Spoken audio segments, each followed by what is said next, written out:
Congress party हमेशा विवाद पैदा करके छोड़ा है। उस विवाद को सुलझाने का काम माननीय नरेंद्र मोदी जी ने, प्रधानमंत्री जी ने किया है। अब लोगों को इस बात की चिंता सता रही है कि कांग्रेस जो काम नहीं कर पाई, बसपा नहीं कर पाई, सपा नहीं कर पाई, उस काम को एनडीए के साथी माननीय योगी जी, माननीय मोदी जी के नेतृत्व में वो काम होता जा रहा है। इस बात से ये लोग चिंतित हैं। अब उनके बयान को हम क्या कहें, उन्हीं के शासनकाल का बयान। महिला विधेयक, 33% आरक्षण, सपा भी साथ में थी, बसपा भी साथ में थी, कांग्रेस की सरकार थी और नहीं कर पाए। उस काम को भी मोदी जी ने किया। अब कमलनाथ जी कहें कि नहीं, ये तो हम लोग करना चाहते थे लेकिन नहीं कर पाए, तो ये जो बयान है वो सिर्फ चर्चा में बने रहने वाला बयान है। सच्चाई है कि आज पूरा देश ये जान गया कि माननीय मोदी जी के नेतृत्व में 22 जनवरी को मंदिर का उद्घाटन होने जा रहा है। लंबे समय तक कांग्रेस की सरकार थी तो उनको चाहिए था कि बनवा करके उद्घाटन करते, तो फिर श्रेय की बात होती तो उनको श्रेय मिलता। जेल से डरता नहीं तो भाग क्यों रहे हैं?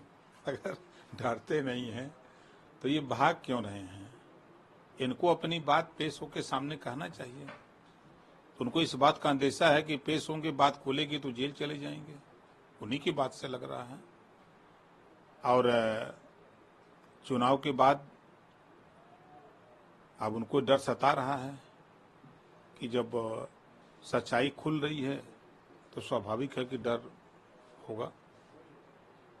तो लेकिन विपक्ष के जो भी नेता हैं वो लगातार ये बात कह रहे हैं कि ये लोगों को डराने के लिए या विपक्षियों को दबाने के लिए, उनकी आवाज को दबाने के लिए ईडी, सीबीआई, जैसे कि अभी महुआ मोइत्रा पर भी जो है एक उनके ऊपर भी जांच थी, वो भी पेश हुई थी कल।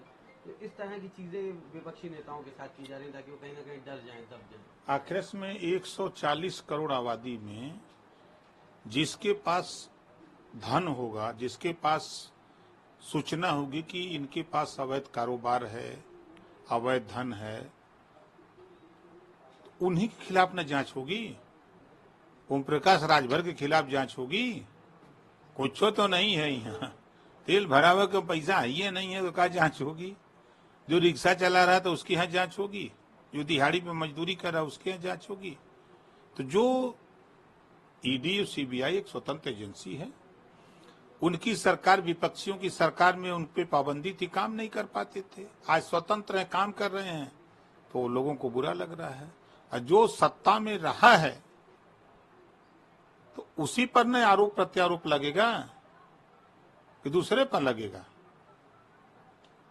इसके साथ ही सपा के लखीमपुर खीरी से राष्ट्रीय महासचिव रवि प्रकाश वर्मा ने पार्टी से इस्तीफा दे दिया है और ये भी बात सुनने में आ रही है कि वो कांग्रेस ज्वाइन कर रहे हैं। बहुत लोग समाजवादी पार्टी छोड़ करके कोई कांग्रेस में जाएगा, कोई सुभाषपा में आएगा, कोई भाजपा में जाएगा, कोई बसपा में जाएगा। समाजवादी पार्टी अब ये डूबती हुई नैया है। अब उसमें से कूद कूद के जो इसको जान बचाना है वो जान बचा के भाग रहे हैं। ये अब नाव डूबने वाली है। सब लोग जान गए हैं कि कल तक समाजवादी पार्टी के लोग यम वाई फैक्टर करके दो ही जाति दिखाई देती थी, यम और वाई, जिसको यम माने मुसलमान, वाई माने यादव लोग बताते थे सपा के लोग। तो मुसलमान को नफरत देते थे और यादव को हिस्सा देते थे अखिलेश जी और समाजवादी पार्टी के लोग। इसके अलावा अब बात करते हैं पीडीए की। वो किस पीडीए की बात करते हैं? जिनका हिस्सा लूटा है, जिनका हिस्सा लूटा है उन्हीं की बात करते हैं ना। तो अब समाजवादी पार्टी के विषय में मुसलमान भी समझ गया कि हमको बीजेपी से नफरत दिखाते हैं। समाजवादी पार्टी की सरकार 4 बार रही, 5 साल खुद अखिलेश जी मुख्यमंत्री थे, क्या सच्चर कमेटी की रिपोर्ट लागू करने के लिए कभी चर्चा किए? कभी जबान पर भी सच्चर कमेटी नहीं आई। जिस तरह पिछड़ों के 27% आरक्षण के बंटवारे की बात अखिलेश जी के जबान पर आज तक नहीं आई, सामाजिक न्याय समिति की रिपोर्ट लागू करने की एक बार भी चर्चा नहीं हुई, रोहिणी आयोग की रिपोर्ट लागू करने के लिए एक बार भी विपक्ष में होते हुए भी एक बार भी जबान पे नहीं आई, तो ऐसे समाजवादी पार्टी पे कौन भरोसा करेगा? तो सभी लोगों का भरोसा समाजवादी पार्टी से उब गया है। ये जान गए हैं कि समाजवादी पार्टी सत्ता पाने के बाद ये सिर्फ अपनी जाति का विकास करते हैं और सबका साथ छोड़ देते हैं। जब सत्ता से बाहर होते हैं तो सबके वोट की बात करते हैं। आपने ये बात कही कि वो डूबती हुई ना है, लेकिन अखिलेश यादव अभी भी ये बात समाजवादी पार्टी द्वारा कही जा रही है कि 65 सीटों पर चुनाव लड़ेंगे। उसके साथ ही आज वो मध्य प्रदेश के दौरे पर भी गए। यूपी तो संभरते नहीं है, मध्य प्रदेश जाता हूँ। मध्य प्रदेश में सरकार बनेगी उनकी, वो जाए अपना भाषण दे, खाली है, कोई काम तो है नहीं तो क्या करेंगे, कुछ करना तो नहीं है। और जहां तक सवाल है कि समाजवादी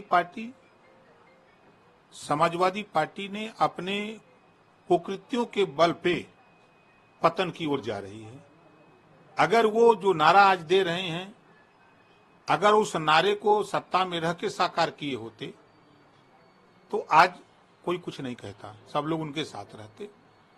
अपनी जाति को बढ़ावा देना, अपनी जाति को हिस्सेदारी देना, पिछड़ों का हक लूटना, 27% रिजर्वेशन जो मिला है उसका हिस्सेदारी तमाम जातियों का लूट करके अपनी जाति को देना, यही ना किया है उन्होंने। और क्या किया है? कौन वोट देगा उनको? अब तो मुसलमान भी बंट गया, चला गया, बीजेपी को भी वोट देने जा रहा है, कांग्रेस को भी देने जा रहा है, बसपा को भी देने जा रहा है, सपा को भी देने जा रहा है, सुभाषपा को भी देने जा रहा है, जगह जगह बट गए।